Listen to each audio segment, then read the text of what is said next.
आपल्या नाशिक शहरामध्ये काही म्हणजे काही पण कामं झालेले नाही आहे. आतापर्यंत ते जेवढे पण नगरसेवक आले ते फक्त वॉटर मीटर गटर फक्त इतकेच कामं केलेले आहे त्यांनी. फक्त बोलणारा नाही करणारा पाहिजे. आज आम्ही तुम्हाला नाशिक महानगरपालिकेची पोलखोल दाखवणार आहोत. नाशिक महानगरपालिकेच्या प्रभाग क्रमांक 13 मध्ये खरंच विकास झालाय का? कुठल्या समस्या स्थानिक नागरिकांना भेडसावतायत? आजपर्यंत अनेक दिग्गज या महापालिकेच्या महापौर आणि उपमहापौर या पदावर बसवले. त्यामुळे या प्रभागाचा कितपत विकास झाला या सर्वांचा आढावा घेतला आमचे प्रतिनिधी वैभव घुगे यांनी. महापालिकेच्या निवडणुका अखेर लागलेल्या आहे आणि अवघ्या काही दिवसांवरती 15 तारखेला जो आहे ते मतदान होणार आहे आणि 16 तारखेला जे आहे ते चित्र स्पष्ट होणार आहे. मात्र आता 4 वर्षांच्या प्रशासकीय राजवटीमध्ये नागरिकांच्या काय समस्या आहेत, महापालिकेकडून किती प्रतिशत कामं झाले आहेत आणि काय कामं नागरिकांना पाहिजे आहेत ते आपण नागरिकांकडून जाणून घेऊयात. आपण जर बघितलं तर माझ्या मागे हा मध्यवर्ती असलेला बाजार परिसर आहे आणि या बाजार परिसरामध्ये जे प्रभाग क्रमांक 13 जो आहे त्या प्रभागामध्ये आपण आत्ता उभे आहोत. अनेक दिग्गज जे आहेत ते या प्रभागामध्ये असतात आणि अनेक दिग्गजांचा हा वार्ड आहे. खरं तर या प्रभागामध्ये जे आहेत माजी महापौर असतील, माजी स्थायी समिती सभापती असतील, उपमहापौर असतील, असे दिग्गज जे आहेत ते या प्रभागातून नाशिक महानगरपालिकेला सर्वाधिक मिळालेले आहेत. आपल्यासोबत काही स्थानिक नागरिक आहेत, आपण त्यांच्याशी बोलण्याचा प्रयत्न करूयात. दादा, काय सांगाल, महापालिकेकडून आपल्याला काय आत्तापर्यंत आश्वासनं देण्यात आली? कुठली कामं झाली आहे, कुठली कामं नाही झाली? आपल्याला कोणते कामं अपेक्षित आहेत?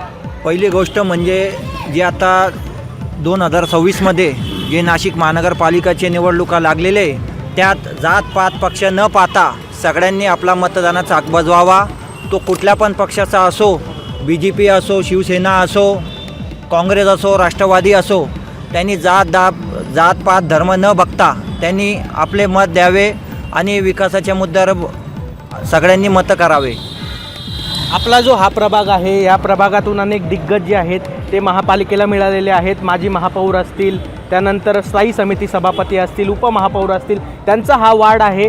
त्याआधी जे आहे आता काही वर्षांपूर्वीच प्रशासकीय राजवट होती, त्यामध्ये महापालिकेकडून आपल्याला कशा प्रकारची कामे अपेक्षित होती मात्र ती झाली नाहीत.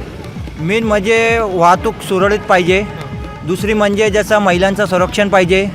दुसरी गोष्ट म्हणजे अजून का जे बाहेर आपण जसं दिल्ली वगैरेला आपण पाहिलेलं आहे का मोफत शिक्षण दिलेले, तर त्या आपण पण हेच सांगतो का नाशिक महानगरपालिकेच्या वतीने काही आपण जे जिल्हा परिषद शाळा आहे ते पण ते आपल्याला जे पोरं आहे त्यांना शिक्षण एज्युकेशन फ्रीमध्ये भेटायला पाहिजे. तसेच आपले काही दवाखाने जसं संदर्भ सेवा रुग्णालय, जिल्हा शासकीय हॉस्पिटल, तिकडे काय सुविधा असं आपण देऊ शकतो त्या हिशोबाने त्यांनी पाहावं. वैद्यकीय दृष्ट्या जे आहेत ते काही कामं झालेली नाहीत, आपलं असं एकंदरीत म्हणणं आहे. बरोबर.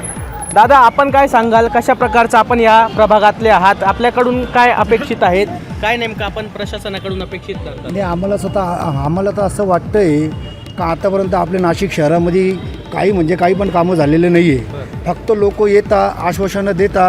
आता गेल्या वेळेला मागच्या पंचवार्षिक निवडणुकीला आपले आदरणीय मुख्यमंत्री देवेंद्रजी फडणवीस साहेब यांनी काय म्हटलं होतं, गोलकलावर त्यांची सभा झालेली होती का म्हणे आम्ही 5 वर्षांसाठी म्हणे नाशिक दत्तक घेईन, पण असं काही दिसलं नाही. बरोबर. तर आता बघू, आता काहीतरी आम्ही बघू, दुसरं विचार करू कोणत्या पक्षाला मतदान करायचं आणि त्याच्यानंतर बघू आम्ही काय आमचं ठरवतो. आता आपल्या काय अपेक्षा आहेत, कशा प्रकारचा आपल्याला नगरसेवक हवा आहे किंवा कशा प्रकारचे कामं आपल्याला त्यांच्याकडून हवे आहेत, किंवा जे कामं जे आपल्याकडून अपेक्षित होते महापालिकेकडून ते त्यांच्याकडून झाले नाही, असे कुठले कामं आहेत नेमके? आतापर्यंत जे जेवढे पण नगरसेवक आले ते फक्त वॉटर मीटर गटर फक्त इतकेच कामं केलेले आहेत त्यांनी. दुसरे पण काही पूर्ण झाले ते नाही, ते पण पूर्ण झालेले नाही.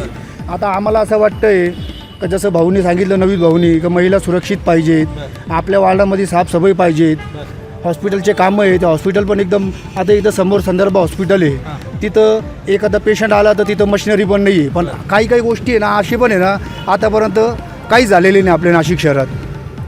बरं, आपण काय सांगाल, आपल्याकडून प्रशासनाकडून आपल्याला कशा प्रकारचा एक विकास हवा आहे? काय आपल्याला काम करणारा नगरसेवक पाहिजे दादा. काम करणारा नगरसेवक पाहिजे आपल्याला. फक्त बोलणारा नाही करणारा पाहिजे. लोक बोलून तमून जातात पण करत नाही हो. कामं कोणते नाही झाले आतापर्यंत? भरपूर कामं आहे दादा, दिवस लागेल पूर्ण बोलायला. भरपूर कामं आहे. असे मुख्य कोणते कामं आहेत जे आतापर्यंत अद्यापही झालेले नाहीत? हे हॉस्पिटल जे दादा, हॉस्पिटल झालं म्हणजे भरपूर आहे दादा. बरं, शिक्षणासंदर्भात काय सांगाल? शिक्षणासंदर्भात कशा प्रकारचं आपल्याला आत्तापर्यंत प्रशासनाकडून काय अपेक्षित आहे? काय सांगाल? मेन म्हणजे कसं आहे दादा, काही इकडे हा जो 13 प्रभाग आहे तिकडे जास्त करून मध्यमवर्गीचे लोक आणि त्याच्यापेक्षा खालच्या मध्यमवर्गीचे लोक राहतात. जसे आपला पंचशील एरिया आहे, गंजमाल झोपडपट्टी आहे, अजून दुसऱ्या ठिकाणी काही पण आहे स्लम एरिया. या इकडच्या पोरांना जे ते बिचारे शिक्षण घेत नाही आहे, कोणी हातगाड्या लोटतं आहे, कोणी काय, तर त्यांना एज्युकेशन जर आपण फ्रीमध्ये दिले तर ते पण बिचारे कुठे ना कुठे शिक्षण करून काहीतरी पुढे फ्युचरमध्ये भविष्यामध्ये त्यांचं चांगलं होईल. आपल्या प्रभागामध्ये एक शाळा आहे, या पुढेच थोडीशी BD भालेकर म्हणून, ती शाळा प्रशासनाने महापालिकेने जी आहे ते पाडण्याचा निर्णय घेतला होता आणि त्या ठिकाणी जे आहे ते गव्हर्नमेंट गेस्ट हाऊस विश्रामगृह बांधण्याचा निर्णय घेतला होता. काय वाटतं, कितपत योग्य आहे हा निर्णय? ते एकदम निर्णय चुकीचा आहे गव्हर्नमेंटचा तो, कारण की शासकीय विश्रामगृह सर्व मुलं जे आहेत तिथे शिक्षण घेत होते. आपले जे शासकीय विश्रामगृह आहे ते आपलं तर गडकरी चौकला आहेच ते, आणि एवढे नेते मंडळी बाहेरून आपल्याकडे येत नाही का ज्यांनासाठी अजून शासकीय नवीन नवीन विश्रामगृह पाहिजे. तुम्ही शाळा द्या, पोरांना रोजगार द्या, महिलांसाठी तुम्ही काहीतरी योजना काढा, महिला मंडळ बचत गटच्या इथून. दवाखान्यामध्ये आता काही ठिकाणी सोनोग्राफी नाही आहे तर तसे ते फ्री दाखवा, म्हणजे तुम्हाला जे 1000, 500, 1500 रुपये लागतात ते सगळे सुविधा फ्रीमध्ये आणि चांगल्या दर्जाचे उत्तम क्वालिटीचे भेटायला पाहिजे. बरं, नक्कीच. एकंदरीत आपण जर बघितलं तर शाळा असेल, कॉलेजेस असेल, त्यानंतर रुग्णालयीन सेवा असेल, ह्या पद्धतीचे कामं जे आहेत या प्रभागात अद्यापही झालेले नाही. वाहतुकीचा जो इथे विरंगुळा असतो तो मोठ्या प्रमाणात आहे, वाहतूकची कोंडी या ठिकाणी मोठ्या प्रमाणात होते. हा संपूर्ण बाजार परिसर जो आहे तो अतिशय मोठ्या प्रमाणात वर्दळीचा मानला जातो आणि याच ठिकाणाहून मोठे नेते जे आहेत ते महापालिकेला मिळतात. मात्र अद्यापही जसा पाहिजे तसा विकास या प्रभागाचा झाला नाही असं काहीचं एकंदरीत सामान्य नागरिकाचं म्हणणं आहे. वैभव घुगे, LS मराठी, नाशिक.